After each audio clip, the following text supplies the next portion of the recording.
ಏನೋ ಒಂದ್ ವಿಡಿಯೋ ಮಾಡ್ಕೊಟ್ರೆ 65,000 ಕೊಡ್ತಿದ್ದಾರೆ.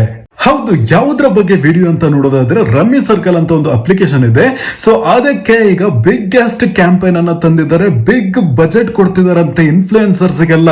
ರಮ್ಮಿ ಅನ್ನೋದು ಒಂದು ಗೇಮ್ ಆಫ್ ಸ್ಕಿಲ್ ಅಂತೆ, ಅದು ಲೀಗಲ್ ಅಂತೆ and approved by government. Okay, and ಅದು ಆಥರೈಸ್ಡ್ ಆಗಿದೆ, ಸರ್ಟಿಫಿಕೇಟ್ ಇದೆ, ಎಲ್ಲದೂ ಇದೆ, GST ಕೂಡ ಕಟ್ತಾ ಇದ್ದಾರೆ. ಅಂಡ್ ಏನ್ ಗೊತ್ತಾ, ಇದು ಫುಲ್ಲಿ ಅಪ್ರೂವ್ಡ್. ಇದು ಕೆಟ್ಟದು ಆಡಬೇಡಿ ಅಂದ್ರೆ ನಮ್ಮನ್ನ ತೆಗೆದು ಒಳಗಾಗ್ತಾರೆ. ಇದ್ರಲ್ಲಿ ಒನ್ ಡೇದು ಕಾಲ್ ಶೀಟ್ ಇರುತ್ತೆ, ನಾವು 10 ವಿಡಿಯೋ ಮಾಡ್ಕೊಳ್ಬೇಕು 10 ಸೆಕೆಂಡ್ ಇಂದು. ಅಂಡ್ ಏನ್ ಗೊತ್ತಾ, ಇದನ್ನ ನಮ್ಮ ಚಾನಲ್ಗೆ ಅಪ್ಲೋಡ್ ಮಾಡೋದೇ ಬೇಕಾಗಿಲ್ಲ, ನಮಗೂ ದುಡ್ಡು ಕೊಡ್ತಾರೆ. ವಿಡಿಯೋದಲ್ಲಿ ಏನ್ ಹೇಳೋದಿರುತ್ತೆ ಅಂತ ನೋಡೋದಾದ್ರೆ, ಹಾಯ್, ನನ್ನ ಹೆಸರು ಮುದ್ದು ಕುಮಾರ್ ಅಂತ, ನಾನು ರಮ್ಮಿ ಆಡಿ ಈ ರೀತಿ ಕೋಟಿಗಟ್ಲೆ ದುಡ್ಡು ಮಾಡಿದ್ದೆ, ಆ ರೀತಿ ನಾವು ಮಾತಾಡ್ಬೇಕಾಗತ್ತೆ.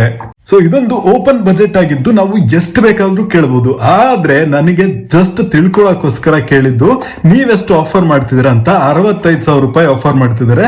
ಒಂದು ಚಿಕ್ಕ ಪುಟ್ಟ ಚಾನಲ್ ಇಟ್ಕೊಂಡಿರೋ ನನಗೆ ಇಷ್ಟೊಂದು ಆಫರ್ ಮಾಡ್ತಿದಾರೆ ಅಂದ್ರೆ 1 ಮಿಲಿಯನ್ ಫಾಲೋವರ್ಸ್ ಇರೋರಿಗೆ ಎಷ್ಟು ಆಫರ್ ಮಾಡುವರು? ಮಿನಿಮಮ್ ಅಂದ್ರೂ 2 ರಿಂದ 4 ಲಕ್ಷ ರೂಪಾಯಿ ಸಿಕ್ಕೇ ಸಿಗತ್ತೆ.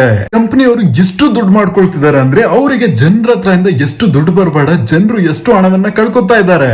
ಎಷ್ಟೋ ಜನ ಸಾಲ ತಗೊಂಡು ಬೆಟ್ಟಿಂಗ್ ಆಪ್ಸ್ ಗಳಲ್ಲಿ ಅವರ ಒಂದು ಹಣವನ್ನ ಕಳ್ಕೊಂಡ್ಬಿಟ್ಟು ಆತ್ಮಹತ್ಯೆನ ಮಾಡ್ಕೋತಾ ಇದ್ದಾರೆ. ಸೊ ದುಡ್ಡಿಗೋಸ್ಕರ ಇದರ ಅಡ್ವರ್ಟೈಸ್ ಎಲ್ಲ ಮಾಡ್ಲೇಬೇಕಾ?